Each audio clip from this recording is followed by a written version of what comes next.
Bienvenida, bienvenido a mi podcast de meditación y espiritualidad. Mi nombre es Mariana Lazo y soy la creadora de Ilumínate. Comenzamos.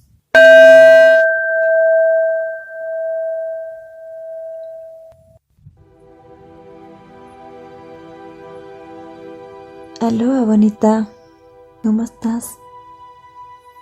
Hoy vengo a traerte una nueva pildorita con espíritu. Hace un montón de tiempo que no conversamos por aquí y después de una tarde gris y entre sollozos veo un poco con mayor claridad mi corazón y he tenido ganas de compartir contigo. Hoy quiero hablarte de un tema que es como una especie de sombra que llevamos. Diría todos, pero creo que en especial las mujeres. Y es sobre el perfeccionismo.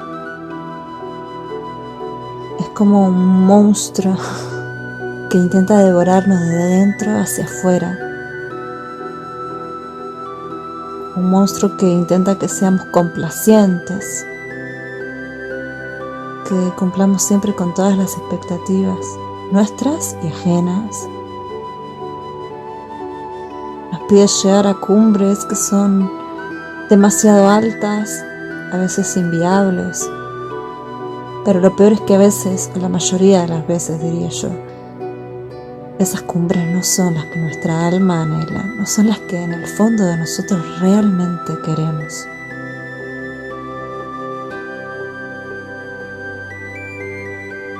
Y te vengo a hablar de este monstruo porque en especial ha estado muy presente en mi vida, en mi historia. Y como sabes, suelo decir que nuestras historias siempre se tocan en algún punto. Y seguramente encuentras en mis palabras tus palabras.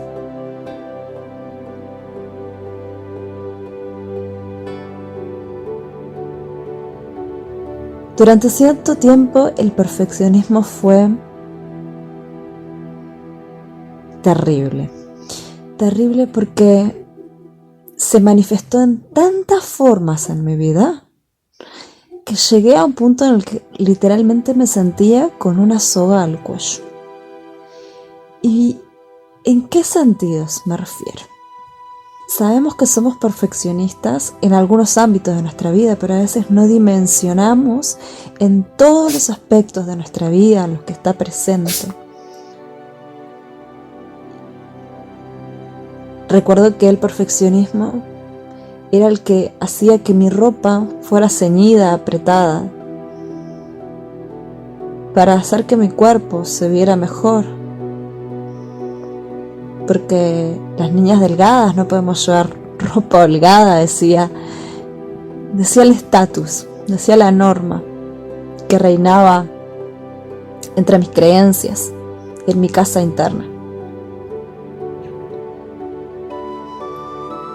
También apretaba como con un cinturón mi lenguaje, mis palabras, mi forma de expresarme, para intentar siempre dar la mejor cara, para que el mundo te viera de manera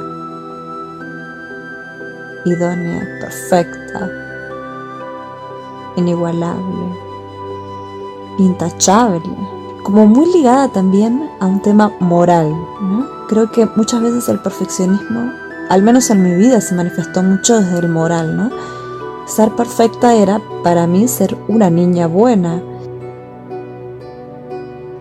reprimir mis emociones, no mostrar eso que no sería aceptado popularmente.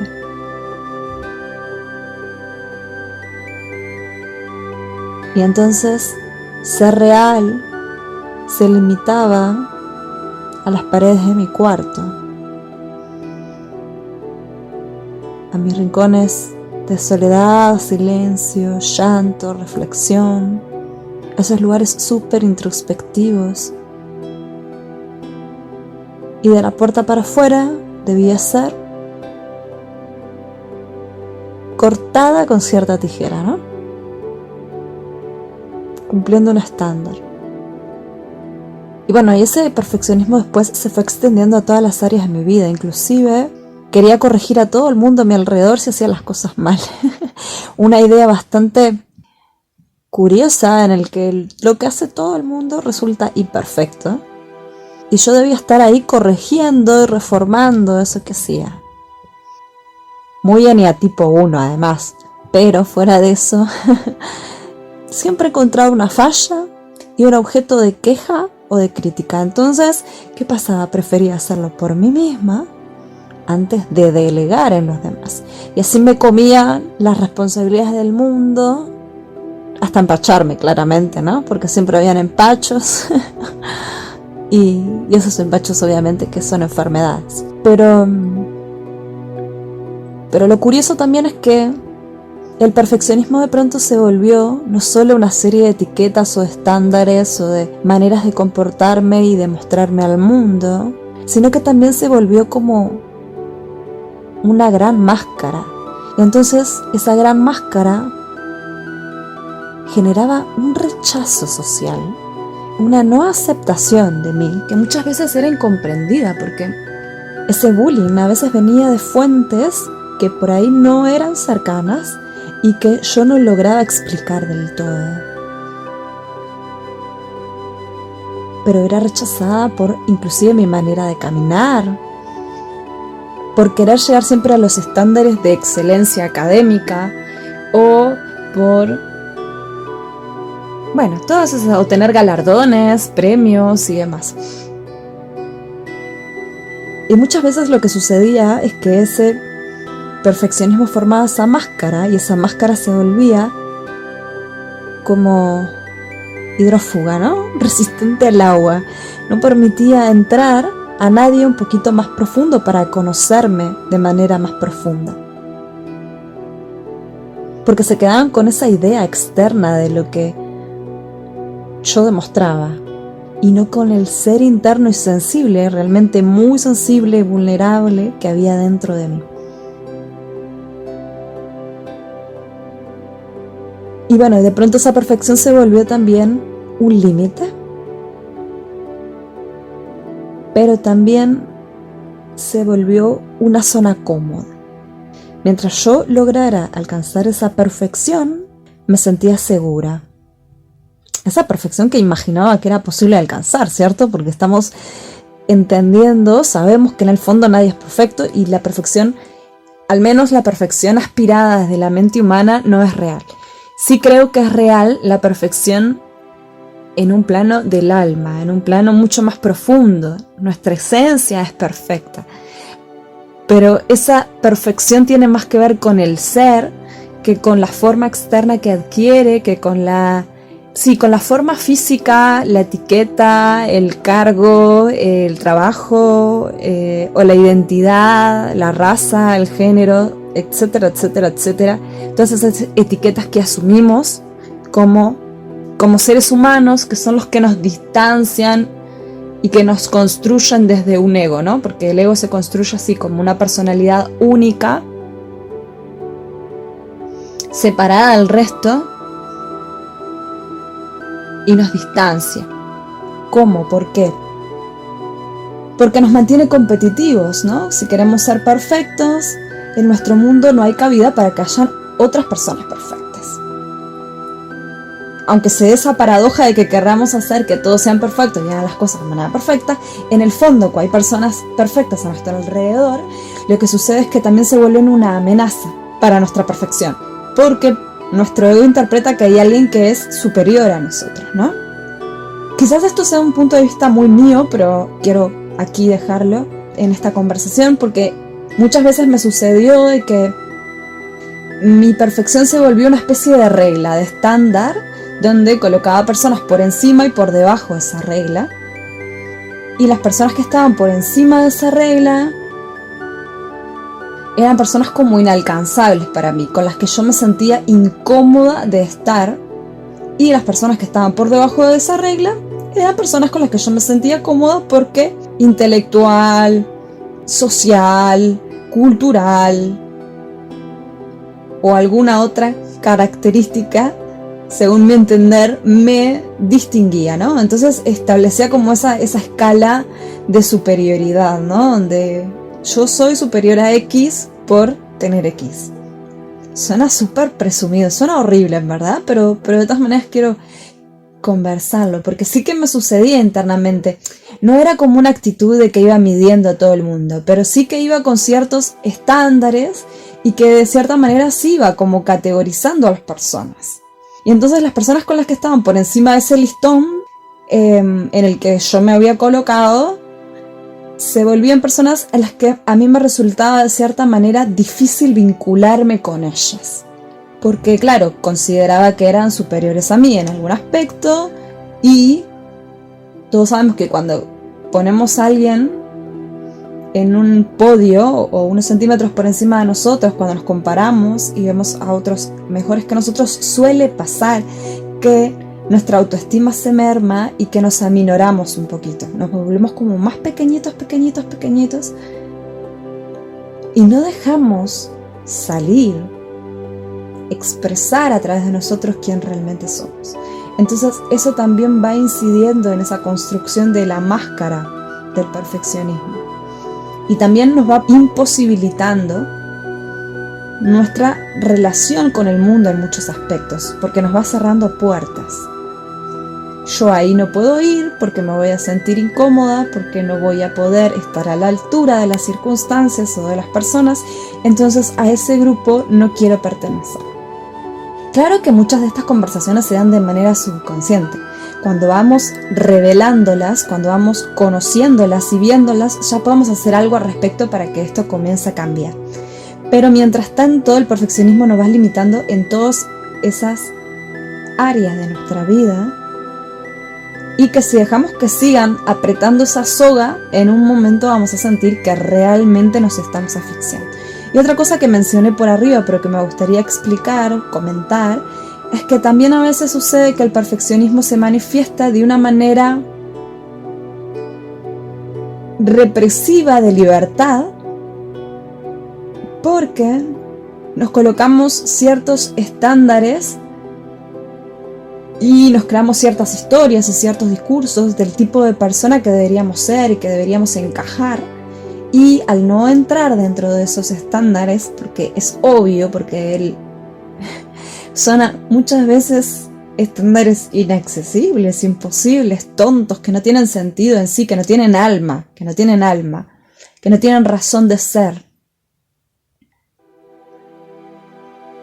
Nuevamente nos hacemos pequeños. Entra de vuelta, creo que el fondo de esa búsqueda de perfección nos vuelve pequeños porque nos resta posibilidades de acción. Porque en cuanto tú te consideras que eres de tal o cual forma y que no puedes salir de eso, porque esas son tus propias reglas internas y al final esas reglas internas se vuelven un dogma, en cierto punto te quedas inamovible, estática. Tú crees que eres X y no vas a poder ser nunca Y o Z, porque eres X y menos una A, ¿no? Que está del otro lado del abecedario. Entonces vas cerrando posibilidad de expresión creativa de tu ser, porque te has convencido de que no puedes manifestarte de otra manera. Y aquí creo que juega un papel súper importante el cuestionárnoslo todo, pero también, además de cuestionarnos todo, es darnos permiso de cambiar. Darnos permiso de cambiar de opinión, de cambiar de creencia, de cambiar de emoción, de cambiar de actitud, de cambiar la acción, de cambiar la rutina, de cambiarnos por dentro, de cambiarnos por fuera, de cambiar, de mutar, de transformar, porque estancarnos es la semilla de todos los males, diría yo. Es que es como intentar controlar la vida, es algo que es imposible, nos estanca, nos mata, nos hiere, porque la vida es profunda transformación y cambio. Entonces, creo que al final siempre voy hacia eso. el perfeccionismo sí puede tener una cara buena. Sí puede tener una cara buena, y quizás me gustaría que contarte una anécdota curiosa, pero que hace poco tiempo reflexioné que realmente aquí fue el perfeccionismo una ayuda. Pero una ayuda porque lo hice de una manera muy consciente. Veamos. Desde muy chiquita me mordía las uñas. Me mordía las uñas, me arrancaba las uñas de una manera espantosa. Si alguna vez te mordiste las uñas, pero la gente dice, sí, me como las uñas, en realidad nunca, no te las tragas, ¿no? Pero bueno, las muerdes y te arrancas las uñas y te duele muchísimo, porque a veces inclusive se ven hilitos de sangre porque te lastimas realmente, ¿no? Y mucho tiempo lo vi como un fracaso personal. Qué horrible tener las uñas así, porque atendía público, siempre pensando en el afuera, ¿no? No por el mí, por algo personal. Pero bueno, la cuestión es que durante mucho tiempo estuve así, que me mordía las uñas. Y ese morderme las uñas en realidad era un reflejo también de cierta inseguridad. Cuando me ponía ansiosa o insegura, comenzaba con esa conducta autodestructiva de cierta manera. Me lo planteé cientos de veces dejar de hacerlo, pero me resultaba algo sumamente complejo, difícil de lograr.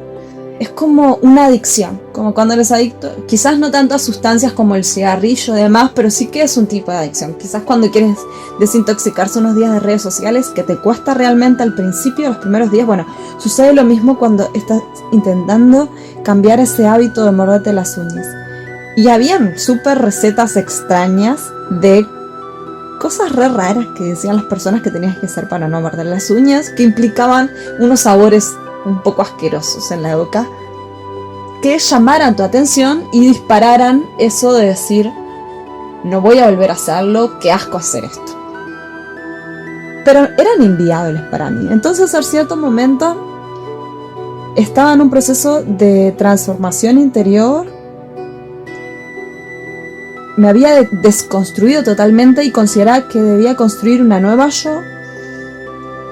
No me gusta la palabra mucho construir, sería como sembrar o cultivar una nueva yo. Y dentro de esa nueva yo, quería que una de esas cosas fuera lograr terminar con este hábito. Entonces dije, bueno, voy a comenzar a hacer esto. Y lo que consideré fue que como yo detestaba realmente ver a las personas que tenían las uñas pintadas, cuando empieza a craquelarse el esmalte y a quedar semi pintada o comienza a perder parte del esmalte, me parecía una actitud tan fea, tan desagradable, tan desprolija, que me di cuenta que si yo me mordía las uñas iba a suceder eso, el esmalte se iba a poner así de feo. Entonces, para evitar eso, no podía mordérmelas. Entonces ahí utilicé el perfeccionismo a mi favor, porque el perfeccionismo me decía que era inviable que yo pudiera tener ese grado de desprolijidad en mis manos, de tener las uñas descoloridas, despintadas, arrancadas por mordérmelas. Entonces comencé a usar esmalte y de esa manera lograba mantener mayor tiempo sin llevarme las uñas a la boca, y cuando lo hacía, como tenía un color llamativo, me daba cuenta y antes de morderlas lograba cambiar el hábito. Era como que esas uñas se volvieron un anclaje de recordatorio para poder alcanzar mi meta. Y realmente funcionó. Empecé a tener un hilito cada vez mayor de crecimiento, muy lento, muy paulatino, y me llevó un montón de años poder recuperar la forma de la yema de mis dedos y de la carne y la uña. Pero sí que logré en pocos meses cumplir mi meta de no morderme más las uñas. Y ahí de esa manera construí un nuevo hábito. Entonces en ese caso sí considero que el perfeccionismo me ayudó, porque lo utilicé como una herramienta consciente, no como algo paralizante. Así que bueno, por hoy creo que esta ha sido la pildorita. Muchísimas gracias por escuchar este episodio. Si te ha aportado algo, si te ha dejado reflexiones, me encantaría que me buscaras por ahí, me dejaras tus comentarios o que lo compartieras en tus redes sociales para llegar a más personas. Te mando un beso y un abrazo enorme y nos vemos la próxima vez. Namaste.